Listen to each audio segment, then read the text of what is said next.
Male brains also release kisspeptin during puberty. Walking down the road, walking home with you.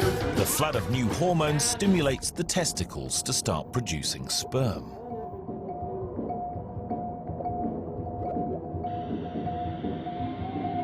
The testicles also generate a 10-fold increase in testosterone, the hormone that turns a boy into a man. Walking down the road, walking home with you. The larynx opens up and tilts forward. Done everything you do. The vocal cords stretch wider. There's something about you. The longer cords vibrate at a lower pitch. The voice deepens. Testosterone also stimulates the growth of body hair and doubles muscle mass. There's something about you. There's something. These are changes we can see and hear, but we're changing inside too. In the brain, nerve cells undergo extensive rewiring. The result is a transformation of our mood and character. Both sexes suffer a torrent of new emotions, and one new emotion beats them all. For the first time, both sexes find the other sex attractive. From the inside out, our bodies are overwhelmed by new sensations. Our pulse races, our blood pressures rise.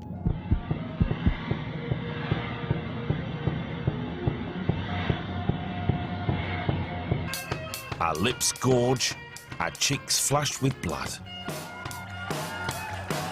These are all signals that we desire someone.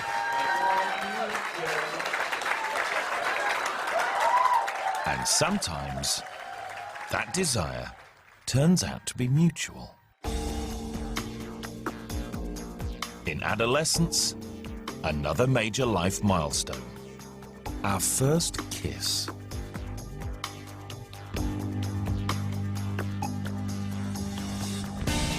In the first 2 decades of life, the human body accomplishes something close to miraculous.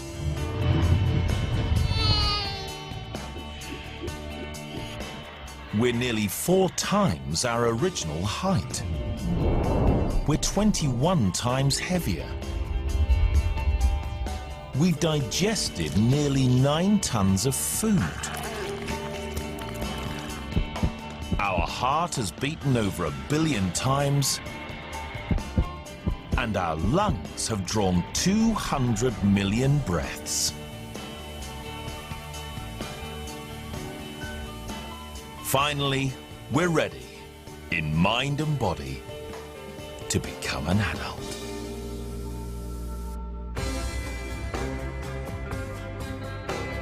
From teens to 20s, the rapid growth of childhood and puberty gives way to a new phase of life: adulthood.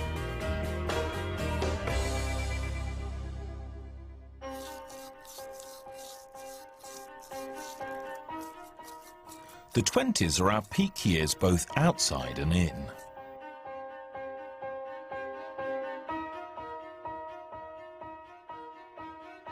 Our body has stopped growing taller, but it will never stop changing. Trillions of cells make up our organs and tissues. Over time, these wear out or get damaged. New cells grow and divide to replace the old ones. Over time, whole organs are renewed.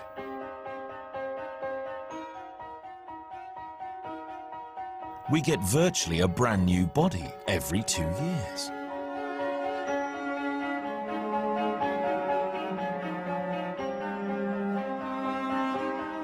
Some tissues regenerate even faster. That's why we need to come here for our hair and nails.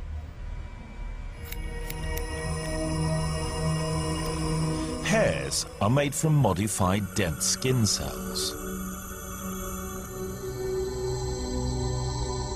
Each hair grows from a hair follicle embedded in the skin. The modified cells grow here, then die as new cells push them upwards. We grow an incredible 11 kilometers of hair over our whole body every year.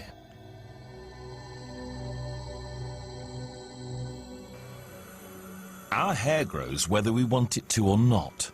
However, other parts of our body are partially under our control.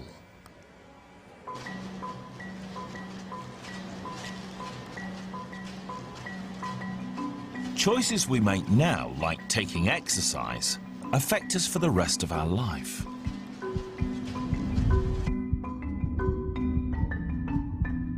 Exercise strengthens the heart. It's the body's hardest working muscle.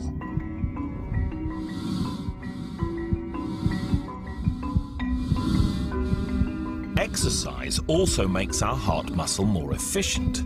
Each contraction pumps more blood, so the heart can beat slower.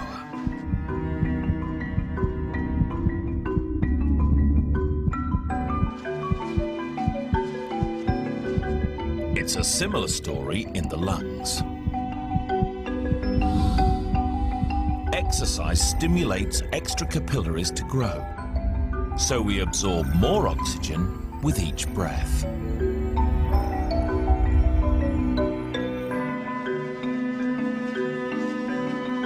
We also inhale bigger breaths, so every tiny air sac in the lungs gets filled. The surface area of all these sacs is huge. If you laid them all flat, they would cover a tennis court.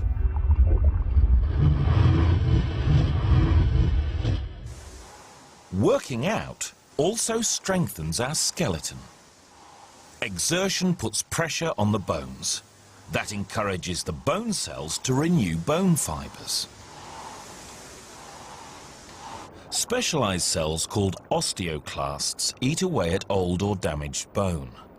Other cells, osteoblasts, rebuild it with newer, stronger material. The result, dense, strong bone. At the same time, our muscles also build. This is a new imaging technique that combines the highest resolution CT scans with cutting-edge computer power.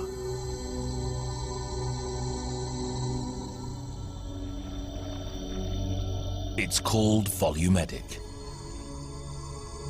and it shows how over 650 skeletal muscles make up to a third of our adult body weight.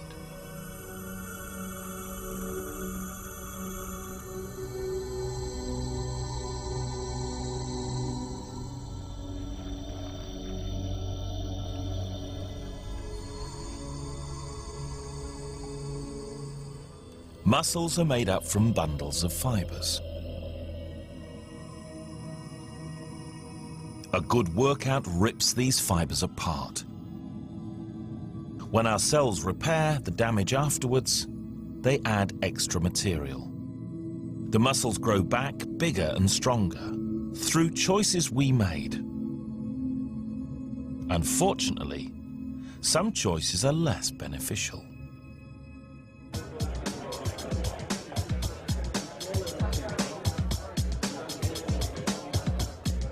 Some choices expose us to damage that even our youthful cells can't repair.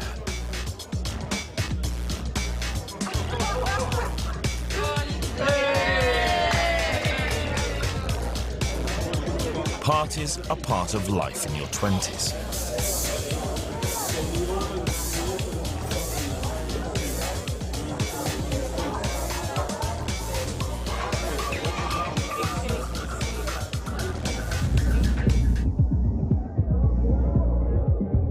We all know smoke can damage the lungs, but smoke is not the only hazard here.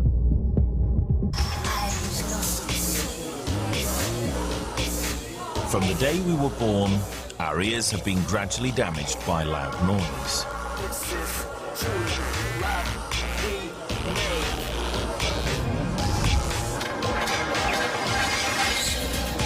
The problem is deep inside the ear, past the ossicle bones inside the cochlea.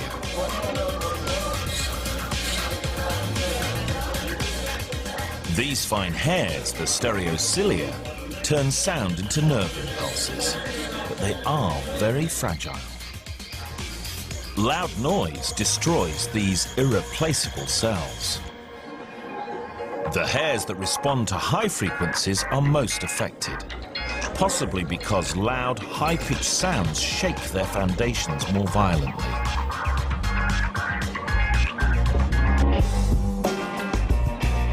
The effect is still too small to notice, but the frequency range of our hearing is already shrinking.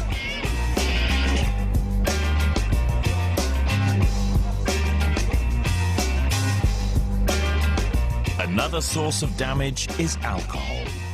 Though social drinking is very much part of growing up, alcohol is a poison.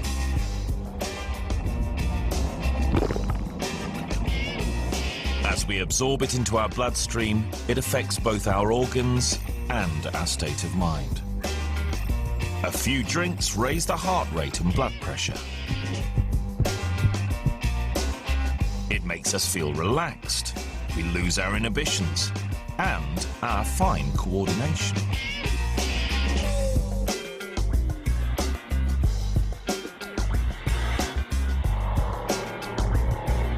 These sensations are the result of chemical reactions inside the brain, especially in this region, the cerebellum, the region responsible for coordination and balance.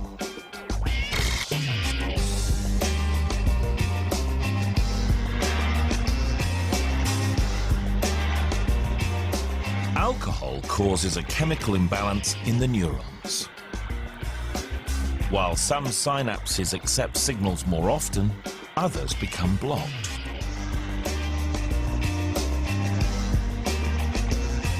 And the more we drink, the more the synapses are affected.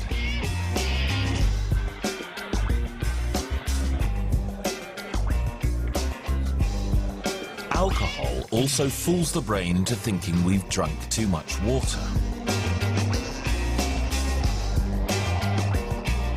It sends the kidneys into overdrive, expelling valuable liquid into the bladder.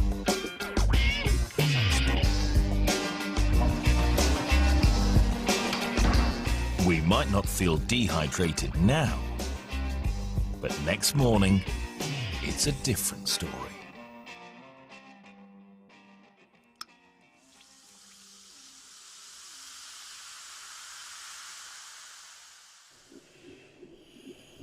After a party, it's the liver that clears up the mess. The liver is the body's biochemical control center. It performs over 500 functions. One of them is to convert poisons into harmless chemicals. One of the poisons is alcohol. The process demands water, and the liver doesn't care where it takes it from.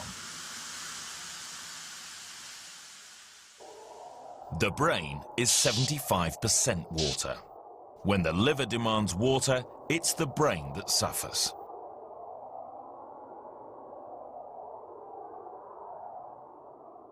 Water and essential minerals are sucked out, and the brain shrinks away from the skull. We experience a very particular kind of headache, a hangover. The best cure? Drink some water.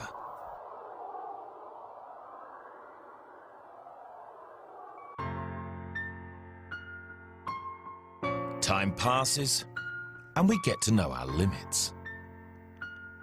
Now, new challenges are on the horizon. It's time to find love and have children of our own. Many of us meet our future partner at work.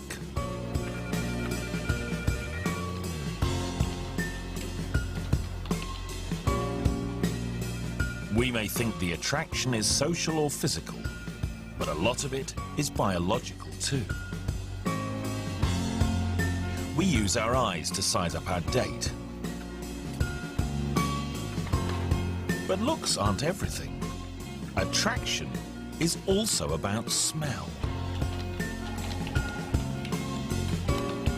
Inside our nose, the olfactory nerves do more than detect smells.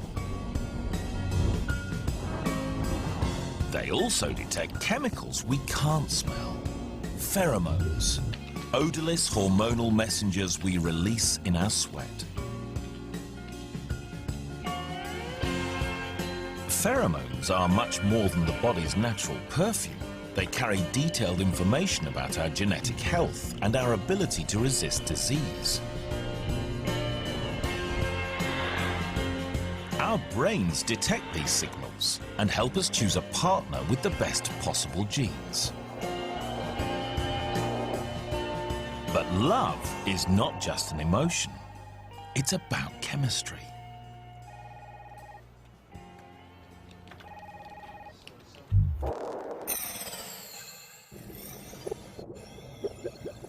When we see our partner, we release adrenaline into the blood.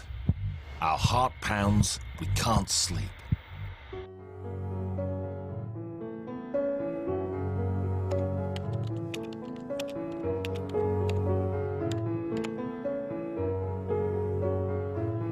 And then as we get closer and more involved with our lover, another hormone comes into play. Our brain floods with dopamine, the feel-good hormone. As potent as cocaine, it induces euphoria and it's addictive. It leaves us wanting more.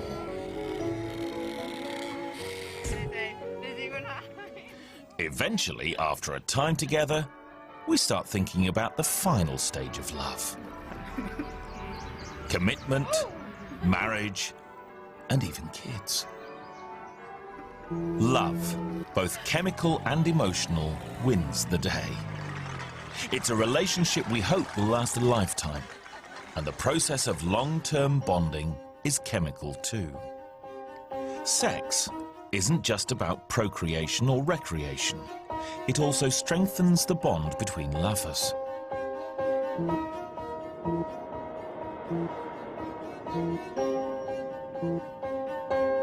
During orgasm, both partners' pituitary glands flood their bodies with oxytocin, the bonding hormone. It's the very same hormone that binds us to our mother as a newborn baby. The more sex we have, the more oxytocin we produce, the stronger the bond between us.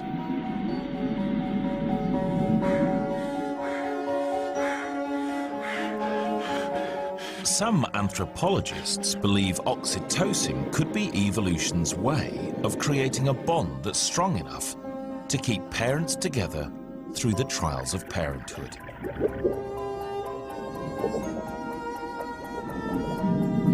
And the time for parenthood is now.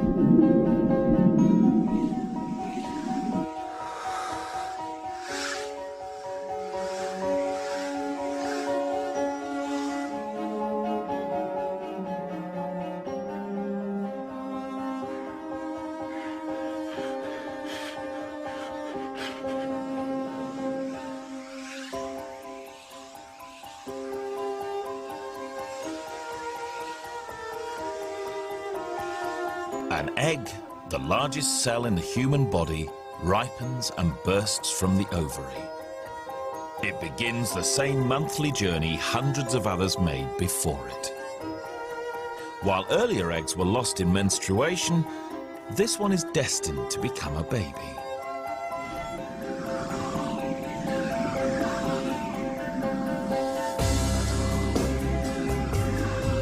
$300 million sperm, the smallest cells in the body, enter the vagina during ejaculation.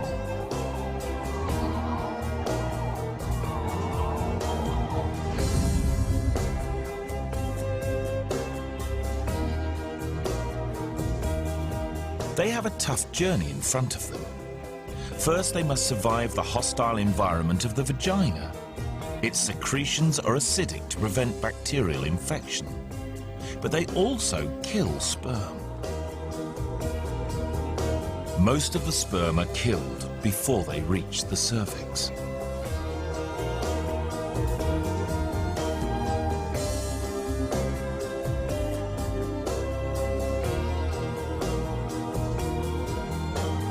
The surviving sperm swim on into the uterus and fallopian tube.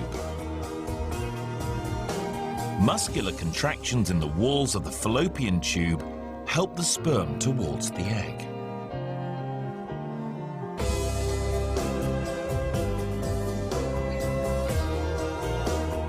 Only a few hundred make it this far, and only one will succeed in fertilizing the egg.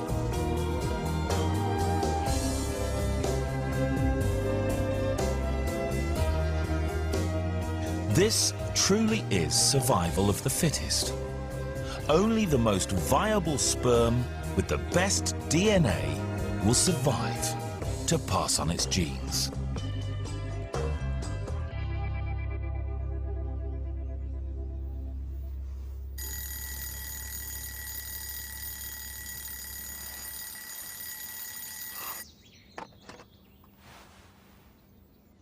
So far, there's no sign of what has happened. We're totally unaware that we're about to embark on a new chapter in our life.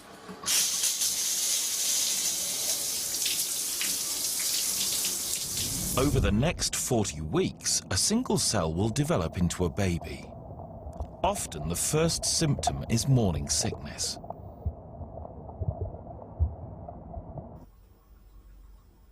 No one knows for sure what causes the nausea, but one theory is that it protects the fetus from toxins in food. These could harm its tiny organs during this critical phase of development.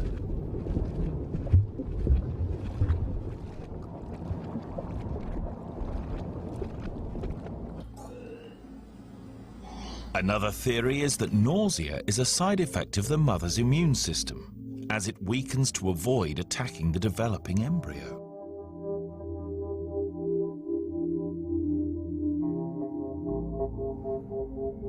The fetus is effectively a parasite. It saps the mother's energy as it draws what it needs from her body. It has its own life support system, the placenta. Here, the mother's blood passes nutrients across a membrane into the fetal blood.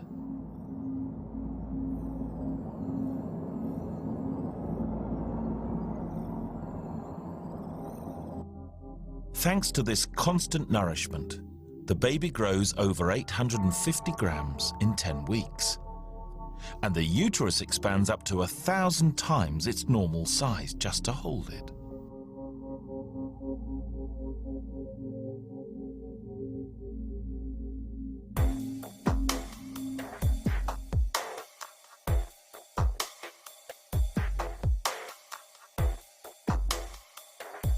That extra space has to come from somewhere. The mother's body has to realign itself internally. This woman isn't pregnant. Even so, all her organs are a tight fit. In a pregnant woman, those organs get squeezed to the back or pushed up into the chest.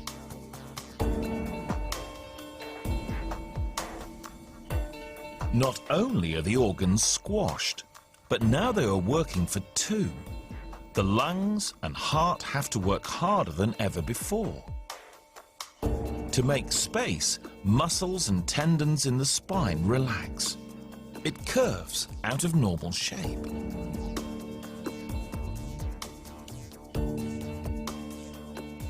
The stomach too is compressed and rotated through 45 degrees. It can only hold small amounts of food and drink, yet all the while, the growing baby is demanding more.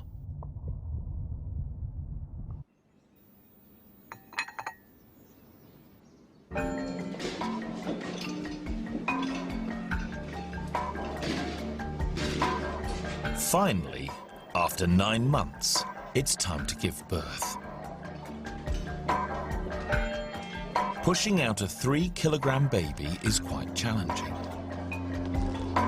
Softened tendons allow the pelvis to open up the birth canal, but even so, it's a tight fit to push the baby out.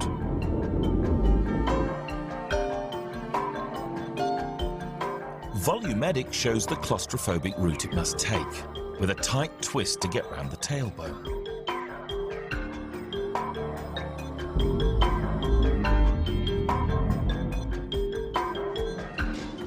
Sometimes it's too tight a squeeze for mother and baby. The only option for a safe delivery is a cesarean section.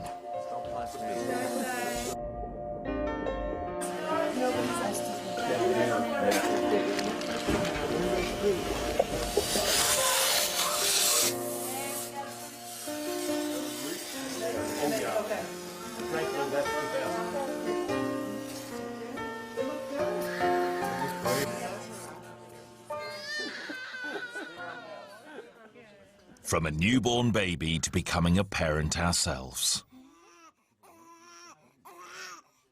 Raising kids puts a huge strain on us physically and emotionally. Life will never be the same again.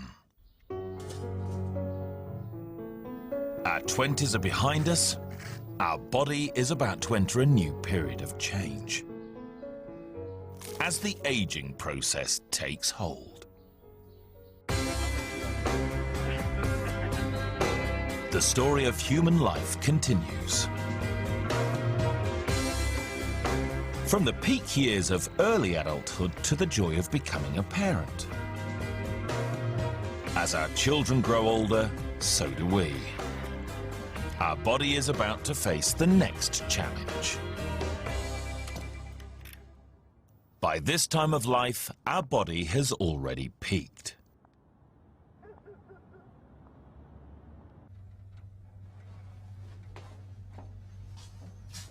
Doors closing. We have been aging for many years. But it is only now in our 40s we really notice our changing appearance. Our body is changing and beginning to show its age. The cumulative effect of years in the sun causes the first symptom. Our skin is getting wrinkles.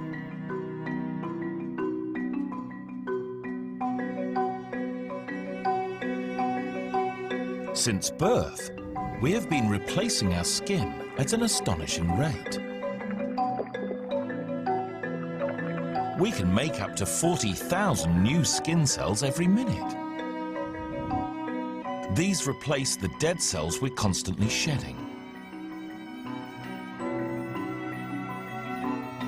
By 45, we've created more than 180 kilograms of dust from old skin cells.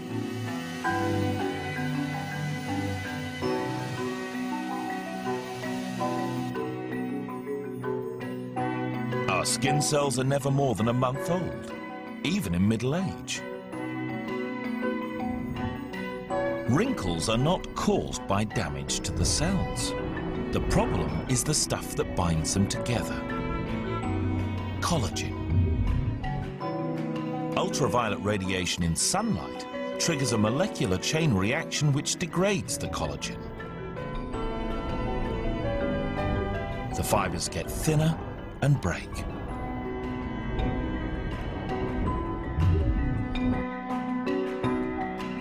Our middle-aged skin loses its elasticity, becomes saggy and wrinkly.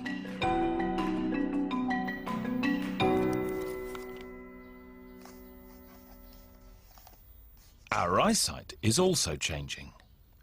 A few years ago, we could easily read without glasses.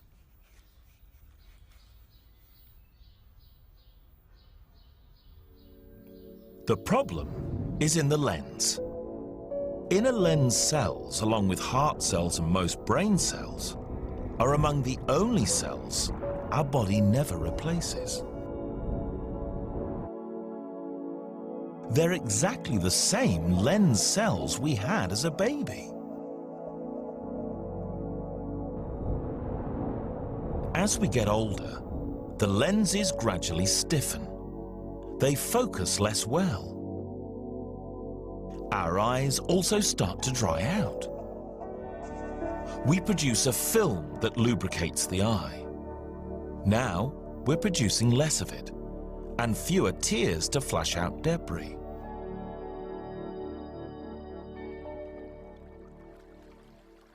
Our body shape changes also. Exercise alone is no longer enough to keep us in shape. Aged 20, it was easy to stay trim. We could eat what we wanted, do what we wanted. Now, our metabolism is changing. It's easier to put on weight. The explanation for this is in our blood. In middle age, levels of sex hormones, estrogen and testosterone, and the levels of growth hormones drop. As a result, our body begins shedding muscle, around 3 kilograms during each decade of adult life. And this affects our metabolic rate. Less muscle means we burn fewer calories. So our body needs less fuel to run on.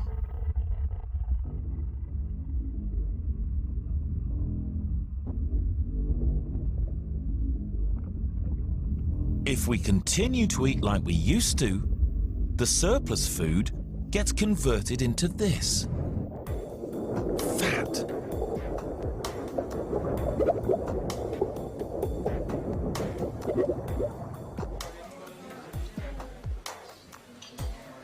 Women lay down fat on their hips. It's the body's way of providing a steady energy supply during pregnancy. Men lay down fat in a different area, their bellies. Belly fat evolved for quick energy release. It helps sustain our male ancestors during hunting trips. The body's ability to metabolize fat slows down as we age. It's a process that occurs deep inside our cells. Inside each cell in our body, there are tiny structures called mitochondria. They are our body's power plants. They combine nutrients from food with oxygen from the lungs to release energy. As we get older, the number of mitochondria dwindles, and with them, the ability to metabolize fat so efficiently.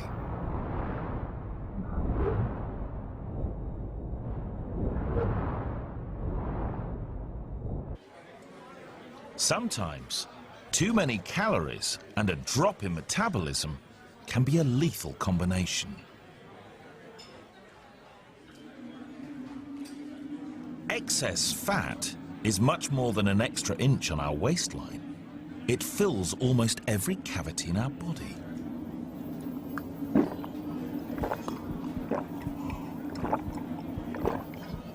For the first time on television, a special high-definition endoscope inserted through the navel reveals the full extent of fat cover inside our abdomen.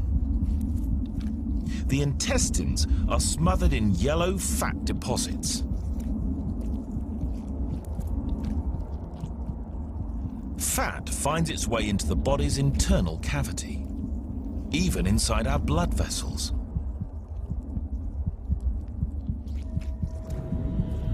Deposits build up on the inner walls, narrowing their diameter. The heart must work harder to pump the blood through the restricted vessels. In extreme cases, vessels can become totally blocked.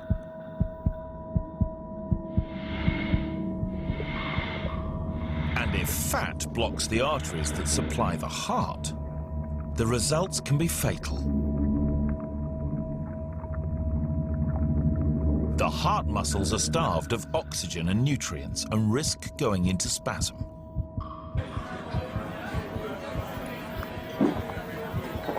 heart attack.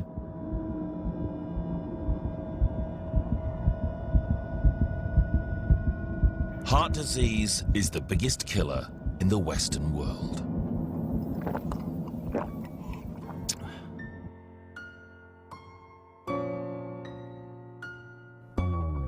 As we enter our 50s, our body's metabolism may be slowing down, but our lifestyle isn't. We have a growing family and a demanding career, and these can create another killer: stress.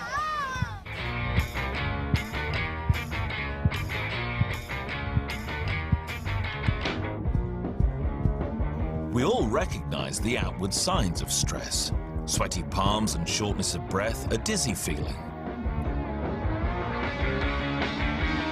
But the real damage takes place inside our body.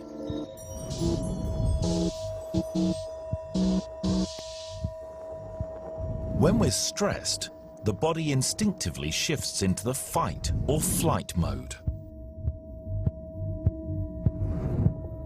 Hormones, adrenaline and cortisol flood from the adrenal gland into the bloodstream.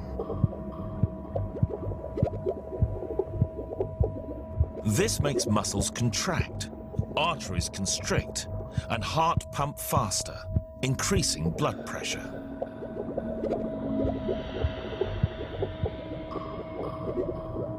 We evolved the fight or flight reflex to respond to attacks from predators. But we can't escape our predator, the relentless pressure of being a working parent, and our body has no release. It's the constant triggering of fight or flight that can be damaging to our body. Stress may cause irreparable harm to our cardiovascular network, speeding up the aging process in the blood vessels.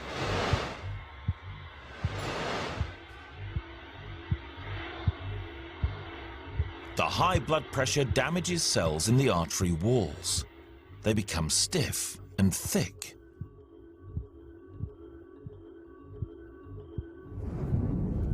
Especially here, in the biggest artery, the aorta.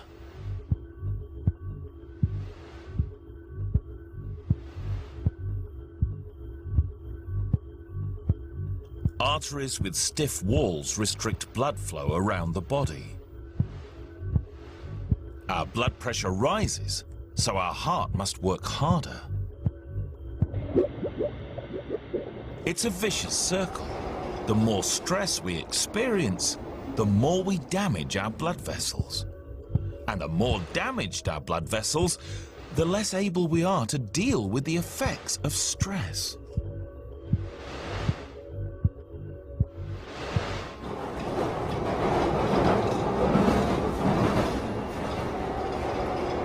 If stress gets out of control, the heart can become enlarged as it struggles to force blood through our narrowing, less elastic blood vessels.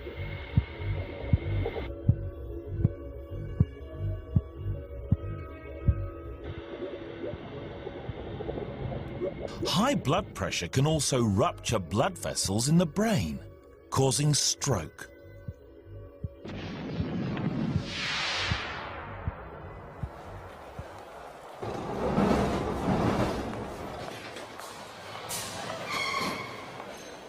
Most of us learn to manage stress, but for women in their 50s, another factor compounds the problem: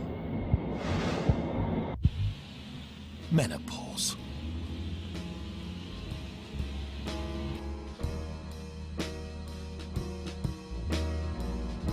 During menopause, the ovaries run out of eggs.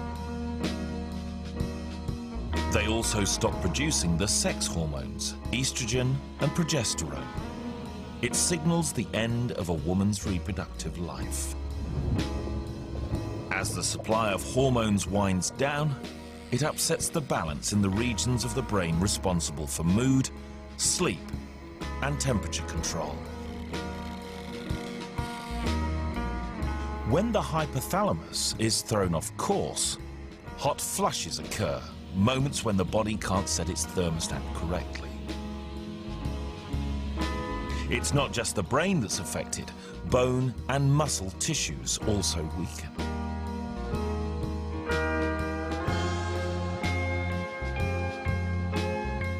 A woman's body spends its whole life getting accustomed to these hormones. Now they're gone, and the aging process accelerates.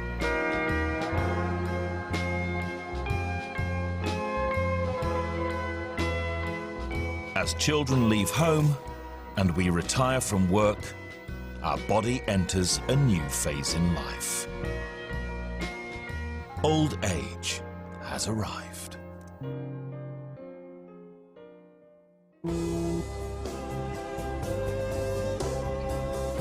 In 70 years, we have grown from a tiny baby to an adult. From child to parent to grandparent.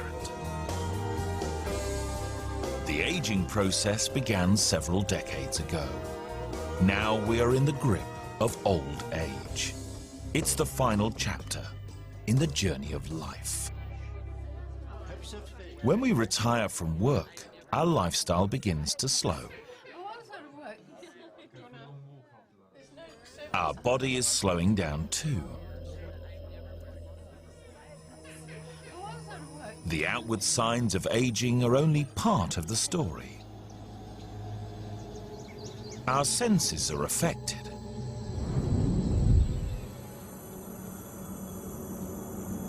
We have been losing the sensory hairs we used to hear from our cochlea since birth. Now most of the higher frequency hairs are gone. We're even losing hairs in the lower frequencies. The lubricating pads are stiffening between the ossicles attached to the eardrum. They're slowly seizing up. These days we struggle to hear. Our sight continues to worsen. The lenses in our eyes become stiffer and even change color. From clear blue to a frosty yellow-brown. The result of a lifetime's exposure to ultraviolet light. Most of us are never aware of this change. Our brain just works harder to compensate for it.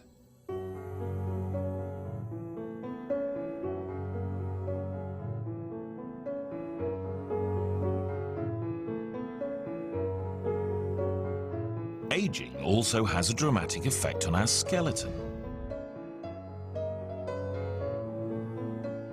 Many of us are at risk from osteoporosis.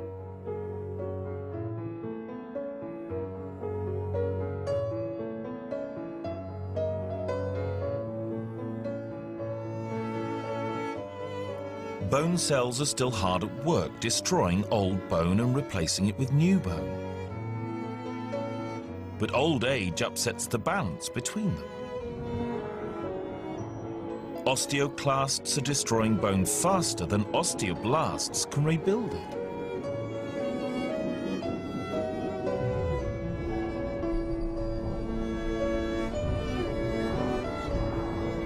What remains is a hollowed-out cluster of brittle bone fibers.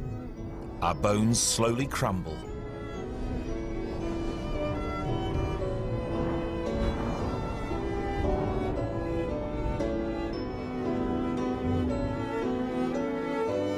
And broken bones become a very real danger.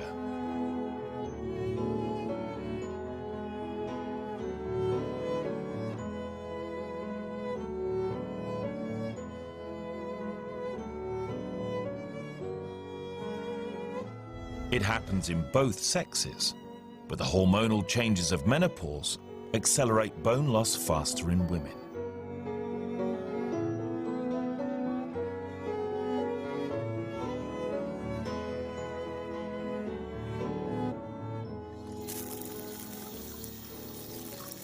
Aging is one of the great mysteries of life. Why does our appearance change so very much between the ages of 40 and 70? It's more than wear and tear. It's a process affecting every cell in our body.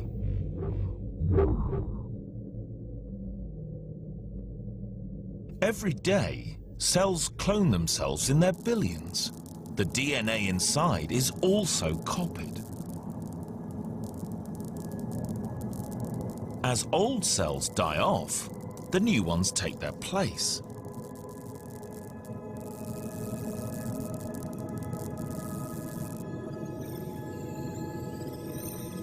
The trouble is, this cloning system isn't perfect. Any imperfections in the DNA are also replicated.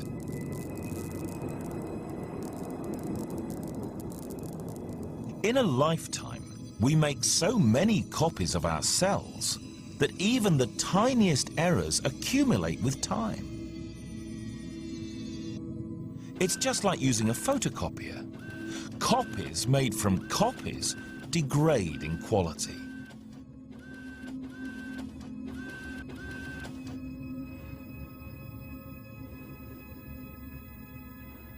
In our face, we have totally replaced the bone every 2 years since we were born. Our 70-year-old face is a 35th copy of our baby face. The imperfections get exaggerated with each copy. So by the time we reach old age, our face looks very different indeed.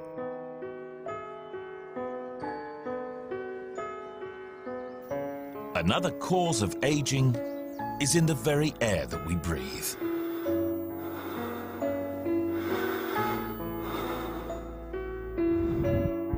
We need oxygen to live, but throughout our lives, it is slowly poisoning us.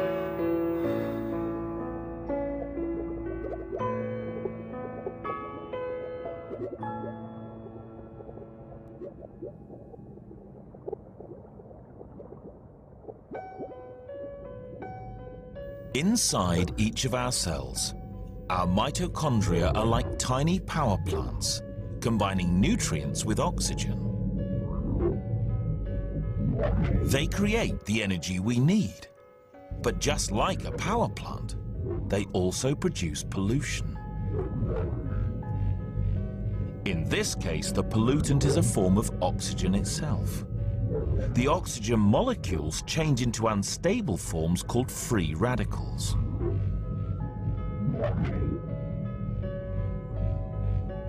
Over a lifetime, these free radicals slowly suffocate the mitochondria and damage our cells. Our cells and DNA become more and more damaged and can't replicate themselves. Our body can't repair its organs properly. Eventually, they fail.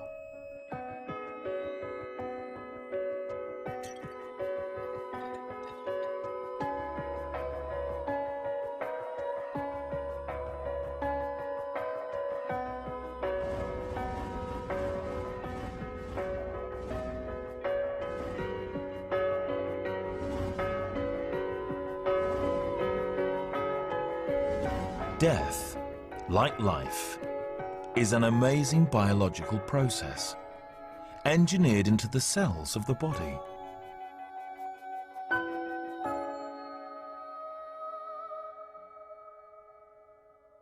Just as our DNA dictates the timeline of our development, it also puts a cap on how long we can live.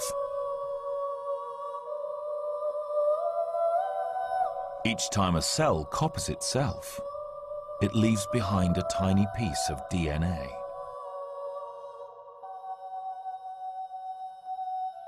After billions of divisions, so much DNA is lost, the cells eventually lose the ability to divide altogether. Death, is not instantaneous. It is a gradual winding down of tissues and organs. It's thought that the heart's final pump flushes the bloodstream with endorphins, the body's natural painkillers.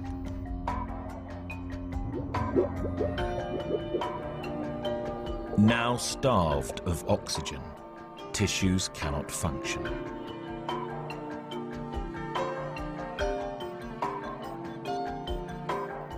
Within 10 seconds, our brain's electrical activity drops.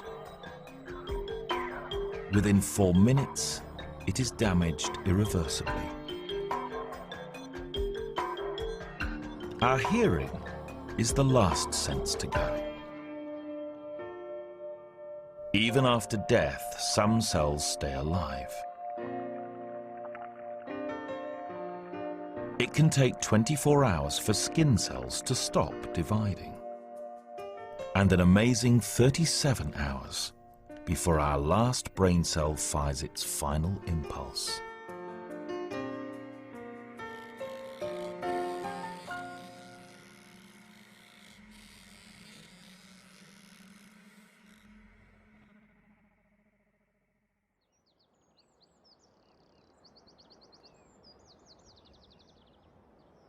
There is a saying that life goes on. For some of us, it could even go on for some time.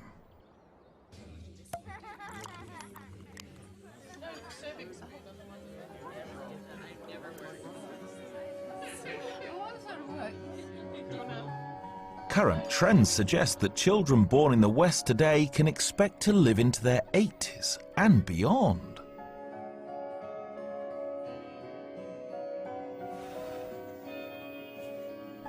And even after we've gone, we live on through our loved ones. Our children and our children's children carry our genes in every one of their cells. They also carry memories of us too, the moments they have shared from our extraordinary story.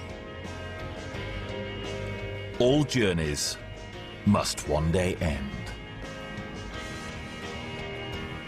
And what a journey it has been.